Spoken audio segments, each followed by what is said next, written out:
Hello all, thank you for having me today. I'm Alex Bozheva and I'm a PhD candidate at Western University enrolled in geography program but also in migration and ethnic relations studies. So today I'm going to be talking about availability of immigration support services on Canadian campuses. And I want to start with a recent article that I came across. It was published in 2018 by Rupert Trilo-Kikar, York University, and Al Masri. And they were examining synergy levels between federal governmental policy and institutional strategies when it comes to international students. So they examined 11 Ontario universities and the staff and strategic plans, and they discovered that when it comes to recruitment, there is a positive synergy between governmental goals and university goals. However, there is no clear strategy when it comes to retention. And while some universities do offer immigration support, others opted not to have any. And from the federal governmental perspective, there are a couple of quotes from our latest Prime Minister and the Prime Minister before him that says that international students are indeed a high priority and they should be the first on our list of people who we court to come to Canada. So while international students are seen as desired or designer immigrants for them having their credentials, the term itself, designer immigrant, is somewhat came through the works of Alan Simmons, who introduced the term, essentially saying that these immigrants are kind of ready to order. They come with high education credentials and experiencing of life in Canada. So while we aim to land as many as possible, it is not exactly clear through which mechanisms that should be done and what pathways, what conditions should be employed, given that Canada is highly fragmented federation with education domain being managed at provincial level and immigration being managed at the federal level, and then we have institutional domain as well that recruit international students, and pretty much their mandate is extended to attraction, but there is no mandate for the universities to be involved in retention.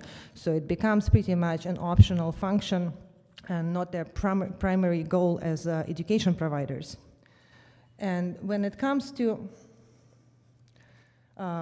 federal domain itself, it is highly conflicted in a way that CIC itself, and I want to point to the lower part of the slide, they conducted in 2011, 2015, they conducted evaluation of the international student program, and the 2015 report admittedly says that there is a lack of all of the government approach to managing international student migration. And the confliction starts from even study permit itself. Then students may have dual intent to become permanent residents afterwards, but upon applying for study visa, they have to demonstrate the intention and ability to leave Canada. So on the ground, then visa officers consider student documents. That might be actually the reason to deny study permit in the first place, just because they want to stay and apply to become permanent residents. So while inviting students in and seeing them as young, high human capital, economic and demographic solutions to Canadian problems, IRCC still acts as a gatekeeper, asking students to prove that they will leave. So when it comes to the recent changing in the management of international student mobility, in 2014, the first national international education strategy was introduced. It is disproportionately focused on attraction and recruitment, and it's what can be characterized as economic internationalization. Then the focus is on bringing in as many students as possible to generate immediate revenue. And the strategy also had $5 million being spent annually on branding and targeted marketing for bringing towards priority markets to bring more students in. And also, there were money poured into temporary visa processing programs so that the customers of education will not experience any delay potentially with their visa processing. However, the retention part has somewhat limited space in this document and pretty much relies on already introduced measures and only mentions the Canadian experience class, implying that once again, they're proficient, at least viewing international students as ready-to-go immigrants, that they're proficient in at least one official language and often have relevant Canadian work experience.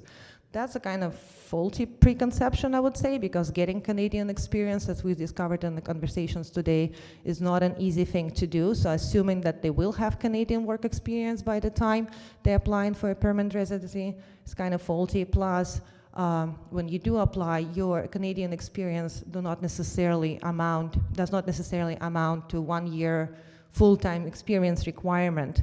So say when I was applying, thankfully I had 1 year experience before coming to Canada.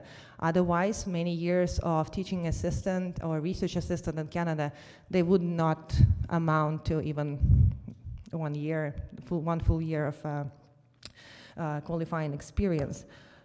So definitely, this is not to say that the retention has not been on the agenda at all, but I wanted to highlight that in the document and the strategy itself, it has somewhat limited space, and there is no new strategic goals that are reflected in this document. That somewhat relies on what's been already introduced. And then looking at the latest historical trends in the retention, and you already seen this information from Michael's Hahn presentation. This graph actually comes from the study by Statistics Canada. Encourage you to read. It's a short article, but it highlights all the recent trends on the retention. And what I want to point out here is not only that the early 90s cohort had much higher retention rate, and it was all before all the recent changes taking place of the introduction of postgraduate work permit, before Canadian experience class was introduced, before all these latest, let's say, last decade changes in immigration policy. So before all these new introductions, the previous cohorts had a much higher chance of staying in Canada. And then it changed, and then we've seen that the early 2000 cohort is kind of now approaching maybe the level of 25% within 10 years past the first study permit being issued.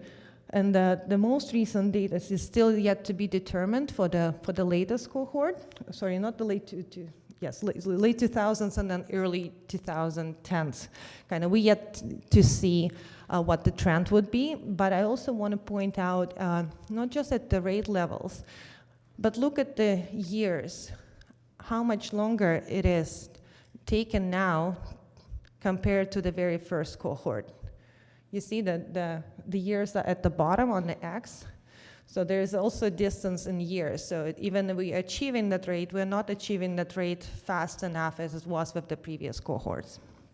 So that issue of the transitioning to permanent residency, while we, according to our ministers, should treat immigration of international students as somewhat we should be focusing on, and they should be the first on our list to court them, then it comes to retention. Under the current model, we already know that they're not eligible to any settlement services or language services support. These all the services that are kicking in once immigrants had landed. But are they still landing? That's my question. So looking at the statistics from Express Entry, the three numbers here from the mid-year 2015 Express Entry report, end of the year for 2015, and end of the year of 2016. These are the applicants by country of residence. So we used to think about immigrants in terms of countries of birth, countries of citizenship, so that they landing from somewhere else. But they are here, they are in Canada, studying, working, contributing. So with this data, I can say that Canada is the lead source country of immigrants to itself. These people are already here, so we might need to reconsider our reactive model to settlement and support services for immigrants. So with the recent changes in with the rollout of the express entry, one of the confusion that has been noticed by many students and has been reported in multiple studies is the multiplicity and complexity of immigration policies. Policies and regulations keep changing, sometimes too fast, sometimes not fast enough. For instance, after introduction of Canadian Experience Class in 2008, in 2011, federal government introduced federal skilled work PhD stream, and then it was removed in 2014. Now we had express entry introduced in January 2015, but it took almost 2 years to add points for Canadian credentials. So we had 2-year lag of international students not really being recognized by the new comprehensive ranking system. So in this changing policies landscape, students need assistance, particularly from universities, as they're not only pre-screeners of future migrants, they are platforms for students' integration into communities and could become agents not only of attraction, but of retention if there is a proper coordination mechanism to be developed with coordination with IRCC. So the next few minutes that I have left, I want to talk about the current status quo with international students and availability of immigration support services on campuses. And this whole thing is a part of my PhD project. So I'm looking mostly at the international students in universities, but I will also show you some data on the colleges as well. So overall, 70% of international students enrolled in post-secondary education are enrolled at level of bachelor's, master's, or PhD programs, compared to 60% of domestic post-secondary body. And around 30% are enrolled in highest levels, that is 20%, around 20% are at master's and 10% in PhD programs. And that's the presence of international students. So the structure of the stream has been changing towards increase of bachelors. Once again, there's this revenue generation agenda clearly reflected in those numbers. And the presence and concentration of international students are also particularly high in master's and PhD programs. So those programs that are actually having more chance to produce future immigrants, future high-skilled immigrants. That's why I'm focusing on universities as they are important gates to immigration. However, we know that the situation has been changed in terms of immigration support, as universities de jure in 2011 and de facto in 2013 were prohibited to supply any immigration advice. So there was a letter issued by CIC at the time. Probably you know better the content of this letter, but essentially international students were left without any advising support. Since then, with the Immigration Consultants of Canada Regulatory Council and collaboration with CBIE, there has been developed a program that educates immigration advisors, RECIAs. However, the immigration consultants are still regulated by the council body, and there's a clear distinction between the functions and between RECIAs and R6. So while employing RECIAs will help universities to attract students in terms of helping them processing with study permits and visas and so on, everything else is still largely outside of universities' mandate. And this is the map that shows current provision of RECIAs and R6. This is from the council website. That's not my map. Just want to show that their total RECIAs showing by the end of 2016, that's the final year report 2016, there are 83 RECIAs and over 4,000 immigration consultants. However, my question was, how many of them actually available to students on Canadian campuses? So I looked at the information, and I looked at the recent RECIA accounts available from the consultant's website, and I looked how many of them actually employed at colleges and universities, and I also did a scan from the registry of the immigration consultants, but I did the scan in October, so I'm yet to do an updated version of that. So what I discovered that out of those 4,000 plus consultants, there are only 19 that are being employed on colleges, and by colleges I mean colleges of applied arts, so CGIPs are not included, and with the university I also include university colleges, those who can grant bachelor's, master's degree and so on, and doctorate. So, and university and colleges employ 59 immigration consultants. total bringing together between the two groups of education institutions to 103 RESIAs at the moment and 78 immigration consultants. In terms of the counts of schools that actually have those services, that's the provision level. So just to point out how many schools within those two divisions have consultants, immigration consultants or RESIAs, and those without. And then this is essentially the provision level, so how many % of those out of totals. So we have that colleges, only 15% of colleges do have immigration consultants on their campuses, and 23% of universities. And just to add to that, this is the distribution of RESIAs and RESICs between provinces. And what I want to also to point out that the last two columns, the statistics of international students from Statistics Canada Post-Secondary Information System, those in one, free cycles means bachelor, master's, PhD again. This is the enrollment numbers for 2015-2016 academic year. And I calculated availability of immigration consultants on campuses per 1,000 students. So we see that though Ontario and Quebec are one of the largest provinces in terms of number of international students, but the levels of provision of immigration support is much lower than compared to those in Atlantic provinces. So clearly the landscape is quite different across Canada, and universities do differ in their mandate to support international students of immigration services.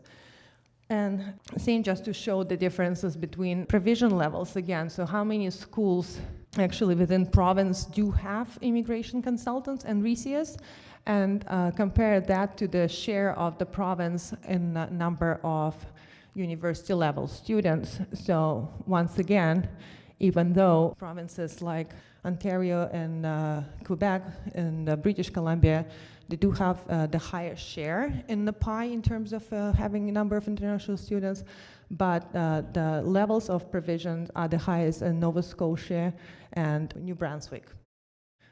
So that's something to definitely to consider, that unevenness of the landscape, and it's something that has to be resolved, in my opinion. And if we are to move forward to a managed international student migration, we definitely need a stronger synergy and coordination between federal domain and institutional domain.